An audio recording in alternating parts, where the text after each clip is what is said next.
Caros amigos do canal Via Romana, eu sou o professor Rafael Queiroz. Esse é mais um Visão Nacional, de número 22. Pessoal, hoje nós vamos trazer aqui duas pautas, as duas relacionadas ao bolsonarismo. A primeira delas é sobre como o bolsonarismo está destruindo o país através de uma reestruturação do capital, aqui dentro do Brasil. Vamos explicar isso já já. E a segunda pauta é sobre o fracasso das manifestações do dia 7 de setembro de 2021. Tá bom? Nessa primeira pauta, pessoal, nós vamos tratar sobre um fenômeno que pouca gente tem dado atenção, que é o fenômeno da reestruturação da distribuição do capital no Brasil, com diversos objetivos. Nós vamos explicar aqui hoje nesse vídeo. A primeira coisa que a gente tem que lembrar é que quando o governo Bolsonaro foi eleito, ele foi eleito justamente para fazer isso que está fazendo agora aqui, que a gente vai expor. Ou seja, para reorganizar a distribuição do capital aqui dentro, a fim de favorecer a hiperconcentração de renda nas faixas mais altas, na mão das classes mais altas.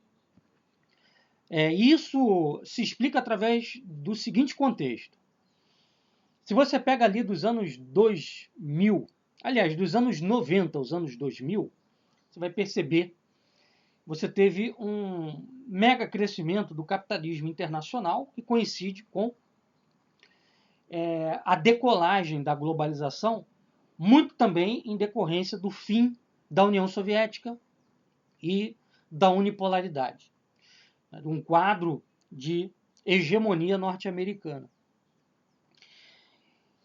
Mais destacadamente dos anos 2000 até 2008, ou seja, a década dos anos 2000, nós tivemos um crescimento muito significativo do capitalismo, uma demanda internacional muito alta por commodities, um período de grande prosperidade para diversos países, inclusive para o Brasil, que coincidiu também com o crescimento da classe média em diversos países emergentes, até aqui no Brasil, período esse que coincidiu com a era Lula.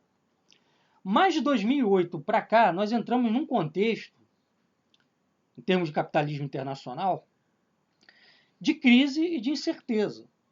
Ou seja, até hoje, a crise de 2008 não foi devidamente superada pelo capitalismo, porque nós não voltamos a ter um ciclo de forte desenvolvimento como tivemos naquele período. Então, nesse contexto de incerteza, de crise, e até de iminência de uma nova crise, porque se tem falado disso desde que acabou a crise de 2008, né? O grande capital ele busca se proteger de todo jeito, de todo modo. Né?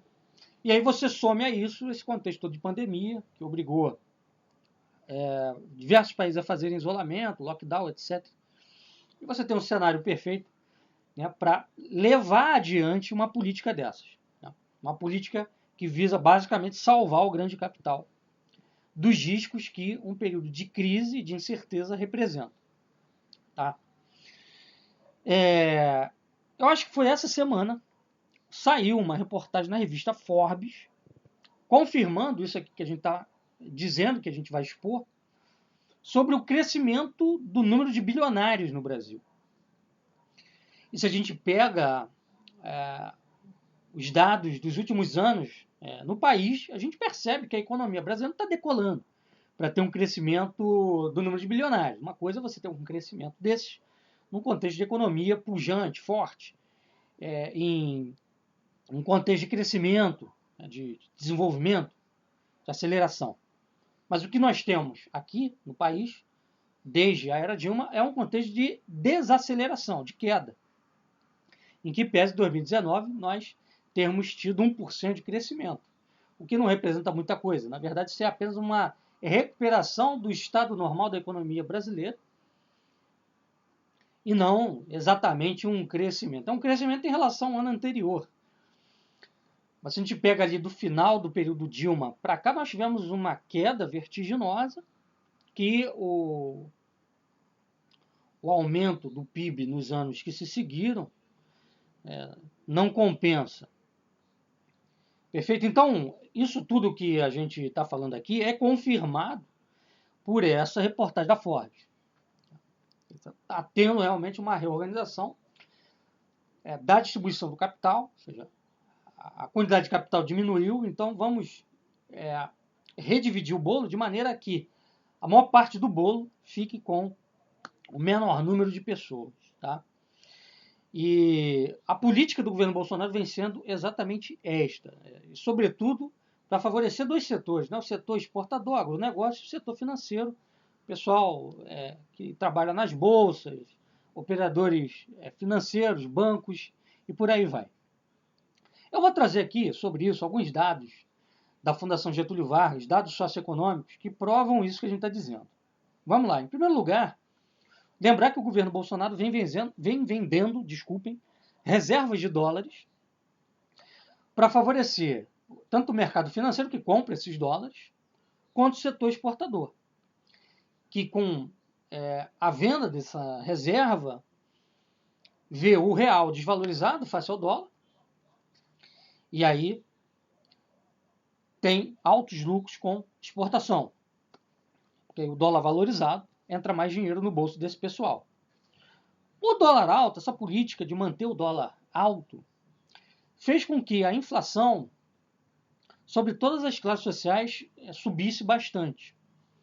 Mas sobre os mais pobres, a inflação pesou mais. A inflação dos mais pobres, segundo a Fundação Getúlio Vargas, foi de 10%, enquanto que a inflação sobre a população de alta renda foi de 7%, ou seja, 3 pontos abaixo da inflação dos mais pobres. Lembrando que esses dados aqui, eles são um recorte de agosto de 2020 a agosto de 2021, ou seja, um ano de recorte. Um ano que coincide basicamente com o início da reabertura das coisas no Brasil. As coisas ficaram ali fechadas de abril, maio, junho, começaram a reabrir timidamente em julho e reabriram de vez em agosto. Então a Fundação Getúlio Vargas pegou os dados desde a reabertura até agosto de 2021. Perfeito? O dólar alto também tem impactado fortemente na vida do trabalhador. Porque a queda da renda do trabalho caiu 11% em média, em geral. Porém, para a metade mais pobre dos trabalhadores, ela caiu 21%. Tá? Praticamente um quinto. Perfeito? Sem um projeto de substituição de importações para gerar emprego, que seria bastante interessante num contexto de dólar alto, você mantém o dólar alto para você desestimular a importação e aí você substitui com indústria nacional. Mas não é isso que o governo vem fazendo. O governo mantém o dólar alto não para favorecer a indústria nacional, mas sim para favorecer esses dois setores que nós citamos, o financeiro e o agronegócio. Então, sem essa política, o que o governo fez? Para tentar atender o setor industrial que ainda existe aqui no país, que ainda sobrevive, apesar de tudo, no país, ele desonerou a entrada de máquinas oriundas do estrangeiro, basicamente enterrando a indústria nacional de bens de capital, do setor de maquinário. Só não enterrou de vez porque, como o dólar ainda está muito alto, você ainda tem uma margenzinha para produzir aqui dentro, a um preço mais baixo, mas já não está valendo tanta pena, porque com a desoneração, e também em razão dos custos que aumentaram muito, o preço de fora com o preço cá de dentro praticamente equipara. Então, a médio prazo, isso vai acabar com mais um setor da nossa indústria nacional, a indústria de máquinas, o que ainda restou dessa indústria. A pobreza também aumentou nesse período. Vejam bem, 32 milhões de pessoas deixaram a classe C, a classe média, vamos dizer assim, baixa, que tem renda de R$ 1.926 a R$ 8.303, desde agosto de 2020. Tá? Desses 32 milhões, 24 milhões desceram da C para E. Então a classe E inchou com mais 24 milhões de pessoas. A classe E, lembrando, que é aqueles que ganham até 1.205. Então você teve uma queda de pessoas da classe C para a classe E. Não passaram nem pela D, já foram para E logo. A classe D ganhou 8 milhões de pessoas. Classe D são as pessoas que ganham de 1.200 a 1.926. Então a destruição da classe média, com, consequentemente, a concentração e hiperconcentração da renda nas faixas mais altas. Aí muita gente que defende o governo vai dizer assim, não, a culpa foi da pandemia, a culpa foi dos prefeitos, dos governadores, etc e tal, porque o projeto era esse mesmo, era fechar tudo para destruir a classe média, para concentrar a renda na mão das grandes fortunas, dos globalistas e etc e tal. Bom, não é bem assim. Por quê? As coisas só fecharam aqui dentro porque o presidente não fechou fronteira. No dia 4 de fevereiro de 2020, lembro novamente disso. O presidente da República, junto com o ministro Mandetta, ministro da Saúde, sancionaram um decreto-lei que previa fechamento de fronteira para proteger o Brasil da entrada do vírus. Não tinha notícia de coronavírus no Brasil. O que eles fizeram? Decretaram e não aplicaram. Só foram começar a tomar providências ali para o final de março, início de abril. Muito tarde. E aí, obviamente, os governadores e prefeitos tentaram conter a circulação para não acontecer aqui no Brasil o que aconteceu na Itália. Acabou que a coisa foi muito mal conduzida.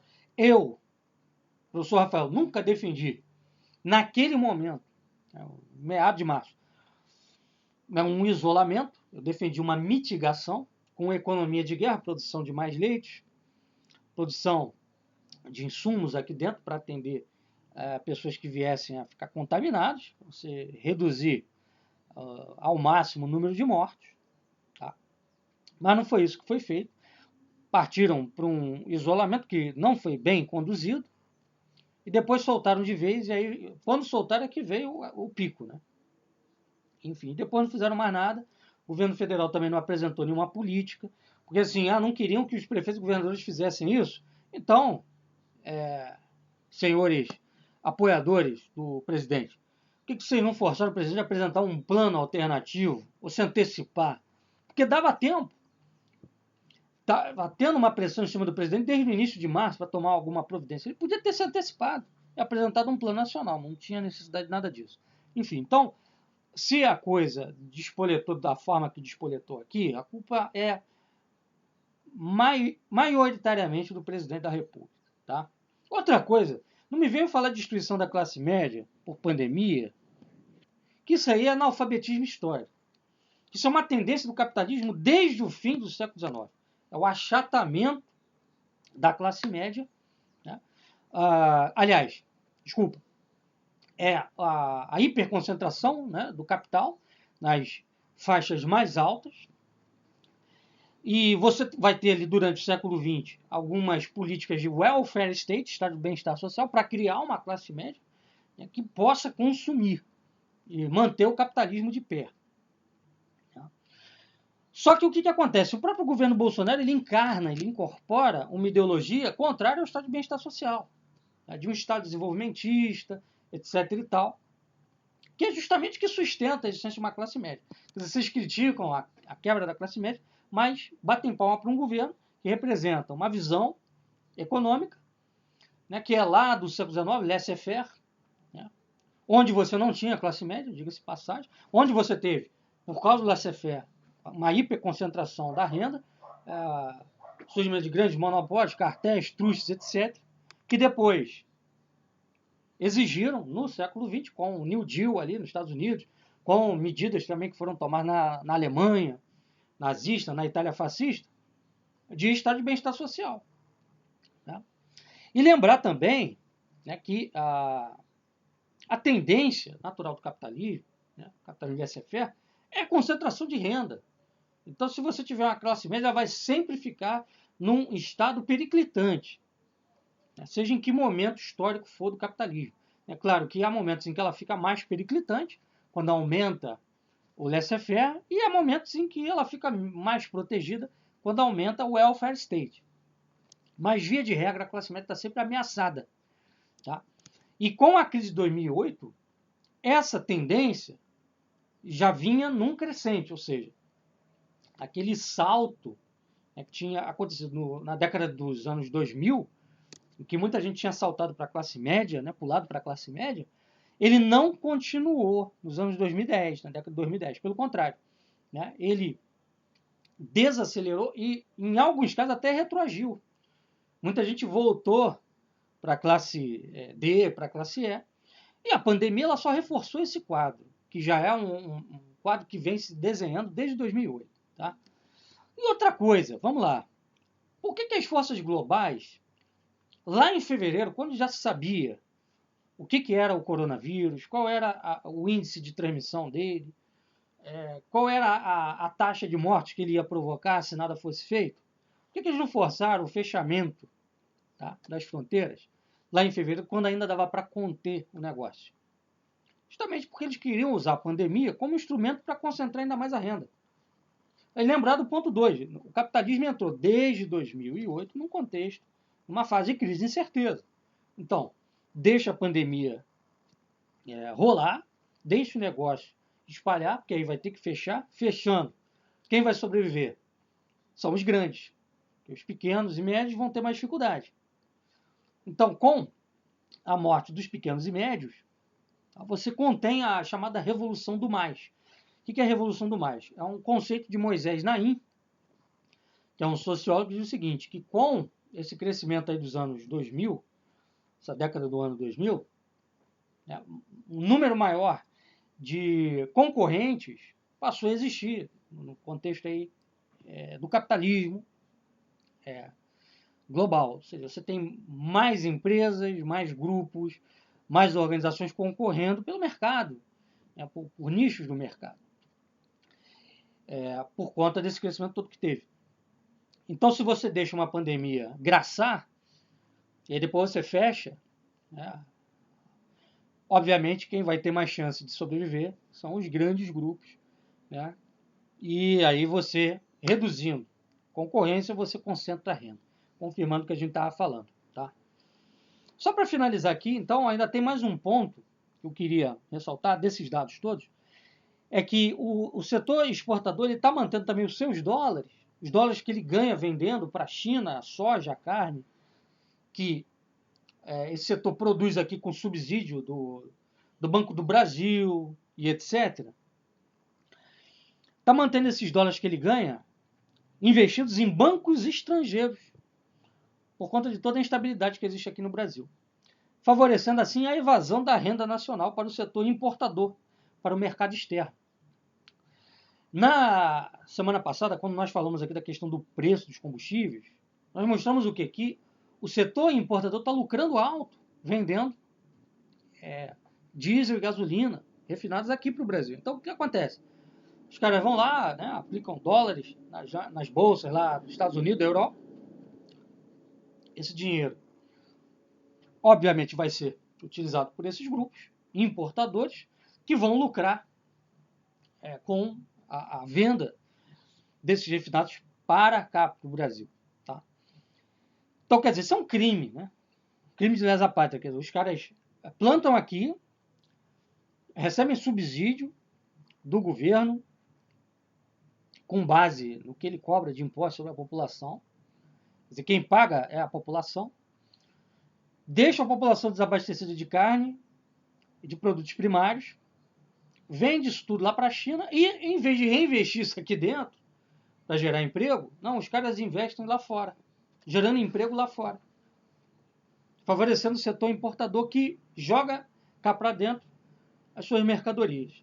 É um crime de lesa pátria. Então é isso tudo que está acontecendo hoje no contexto Brasil 2021, governo Bolsonaro que estruturou aí um esquema para salvar as faixas mais altas de renda no país.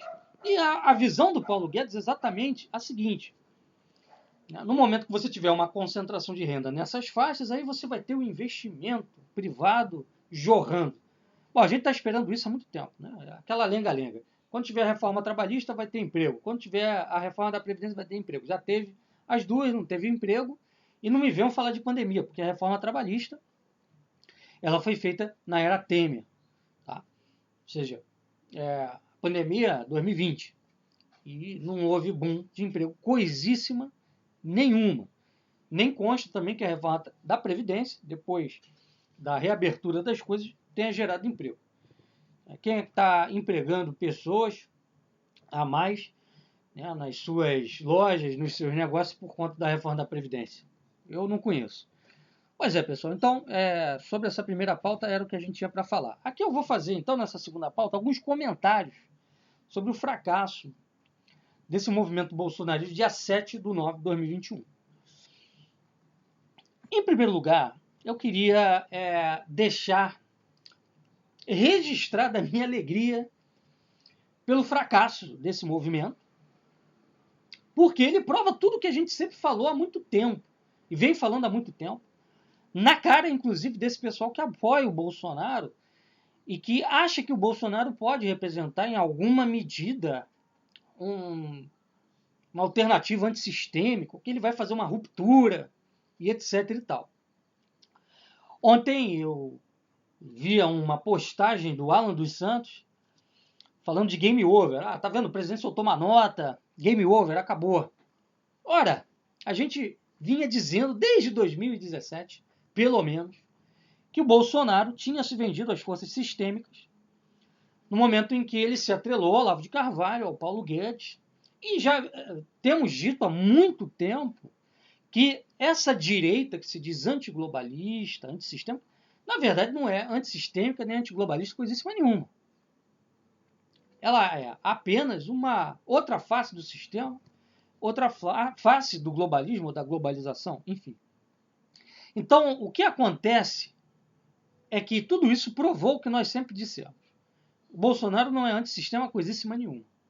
Se vocês querem romper com o sistema, tá aqui quem é antissistema. Eu sou antissistema e tenho outros amigos que também são e que estão botando a cara a tapa, tá, para tentar abrir uma alternativa política nacionalista de fato no Brasil, para romper com esse sistema que está aí. Então, se você quer isso, venha para o nosso lado.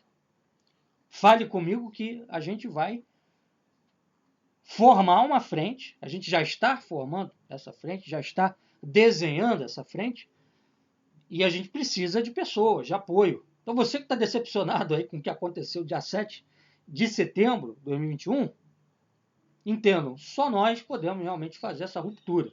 Porque nós é que temos realmente levantado a voz contra os elementos que forjam esse sistema maligno que hoje tomou conta do país e do Ocidente. Perfeito? Eu queria lembrar também que aqui no Brasil a gente está num cenário político cada vez mais translocado. Porque de um lado você tem paranoicos de esquerda que acham que um Bolsonaro enfraquecido com 20 e poucos % de aprovação vai conseguir dar um golpe. Ninguém dá um golpe em contexto de fraqueza, já falamos disso. Para você dar um golpe, precisa acumular força, precisa estar em contexto de crescimento, de acúmulo de força. Tá? E, por outro lado, um pessoal esquizofrênico de direita, achando que um cara que já está no governo vai dar golpe.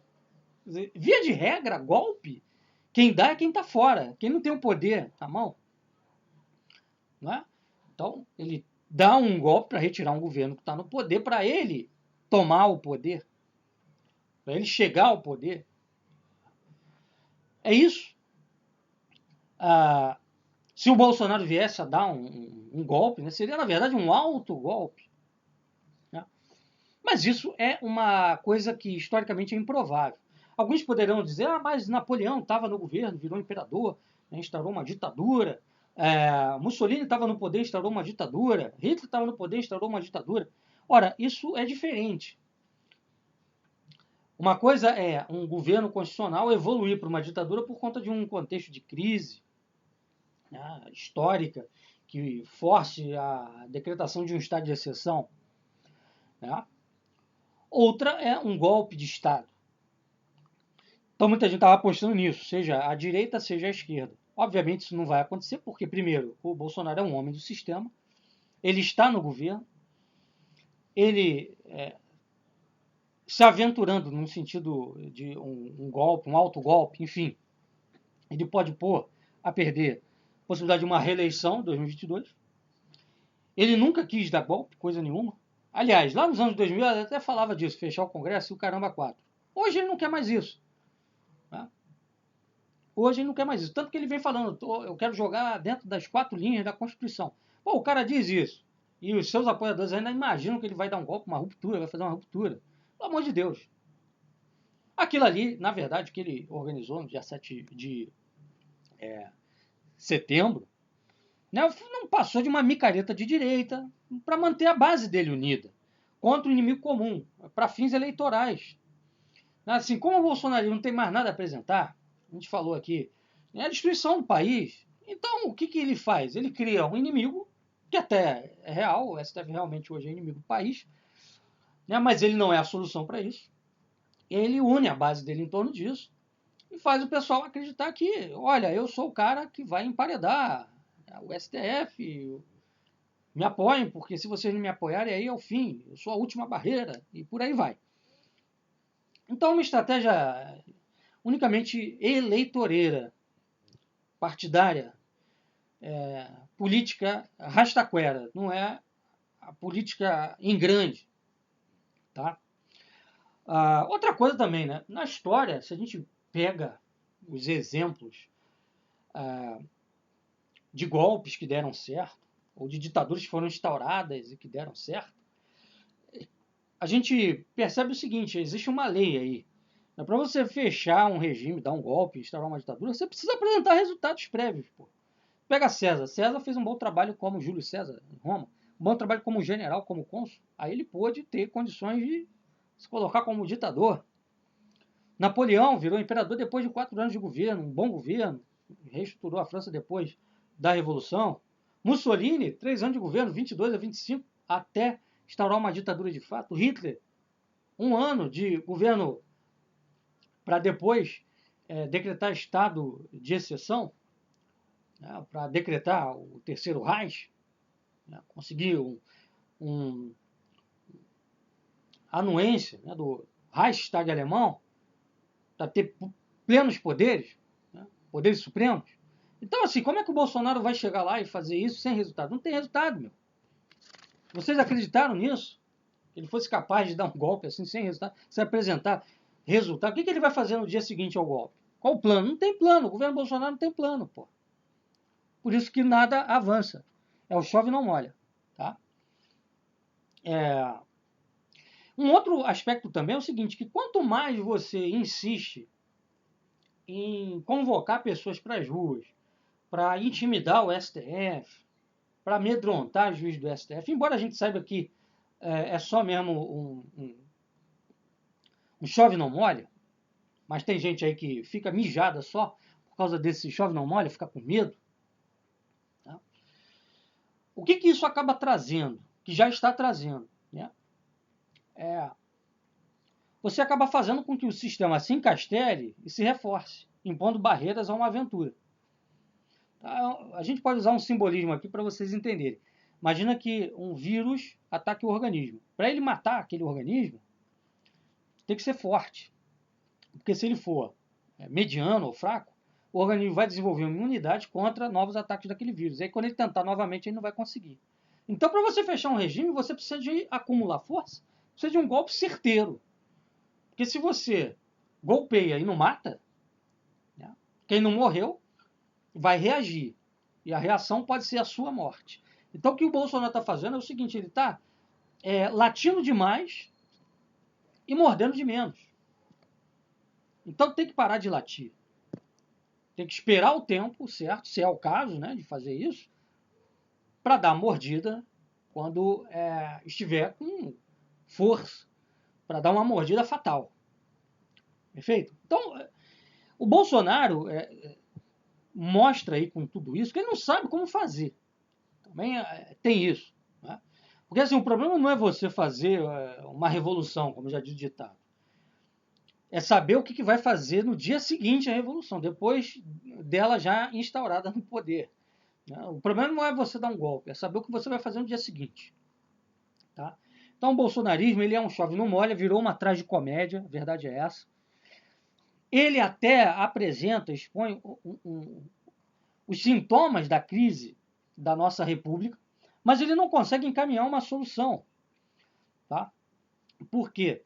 Porque o bolsonarismo não entende que o problema, na verdade, não é o STF, mas sim o judiciário, mas sim a juristocracia instituída pela Constituição de 1988. Nessa Constituição, se estipula que tudo pode ser apreciado pelo judiciário, ou seja, o judiciário é a instância final, suprema, é o poder máximo, né? É o poder moderador, tutelador, seja lá o que for. Tá?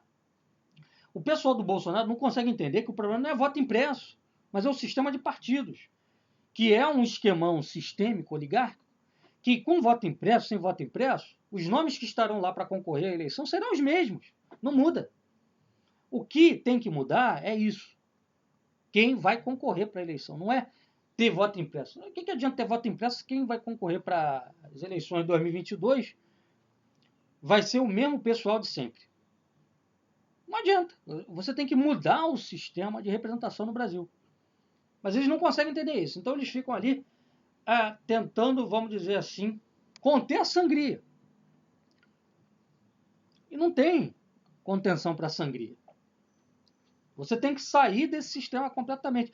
Não tem impeachment de ministro do STF, não tem voto impresso que resolva os problemas desse sistema. O que vai resolver é uma revolução nacional, ou seja, uma ruptura com essa ordem criada pela Constituição de 88 e a criação de uma nova ordem que expresse verdadeiramente os interesses nacionais, os interesses da sociedade brasileira, os verdadeiros interesses. Tá? No fim das contas, o que acontece hoje no Brasil? O bolsonarismo e a esquerda, eles não estão querendo romper com nada, embora eles simulem que são antissistema. Antissistema é uma obra. Na verdade, estão disputando apenas o significado do que é democracia. Tá? Porque assim, o pessoal bolsonarista acha que a esquerda é uma ameaça à democracia. Porque olha, se o PT voltar, o comunismo, etc. e tal. E o pessoal da esquerda acha que a direita é ameaça. Olha, é o Quarto Reich no Brasil, é o nazifascismo bozista que vai vir aí com o Bolsonaro se reelegendo. Não tem nada a ver. A realidade é que são duas visões que disputam o significado de democracia, enquanto que o bolsonarismo vê a democracia como ditadura da maioria. Então, olha, a maioria decidiu por Bolsonaro, então a gente vai passar o rolo compressor no estado de bem-estar social, é laissez-faire, estado liberal, estado mínimo, e acabou. É assim. Dane-se, né, o pobre, dane-se o pai de família, trabalhador, vamos acabar com o regime de direito trabalhista, etc. e tal, previdência, por aí vai. E, por outro lado, a esquerda defende democracia como ditadura das minorias. Então, não, peraí, cadê o direito do gay? Cadê o direito da feminista? Cadê o direito do negro, né, do índio, etc. Então, nem o bozismo é ameaça democrática, nem o esquerdismo. Na verdade, eles querem manter isso que está aí. Tem uma coisa aqui também interessante, né, que foi falada ontem, o pessoal lembrou aí que o professor L'Oréal Rocha, os conhece, vem falando já há muito tempo que o Bolsonaro seria um cavalo de Troia do PT. Para desmoralizar de vez a direita e o PT voltar em 2022 sobre os braços do povo. Pode até ser, né, mas isso também, se for, é bom, porque isso abre caminho para o nacionalismo radical. As pessoas entenderem que o Bolsonaro não é alternativa. A alternativa somos nós que estamos desenvolvendo, tentando levantar. Tá? E aqui, para finalizar, gostaria de também citar o fato do Temer, né, ter ajudado o Bolsonaro a redigir essa nota que ele soltou. E o pessoal fica assim, espantado com isso, mas eu lembro que o Vampirão ele já tinha domesticado o Bozo lá em 2017. O Bolsonaro, em 2017, ele foi contra a PEC do teto, Porque a PEC do teto, o que ela fazia?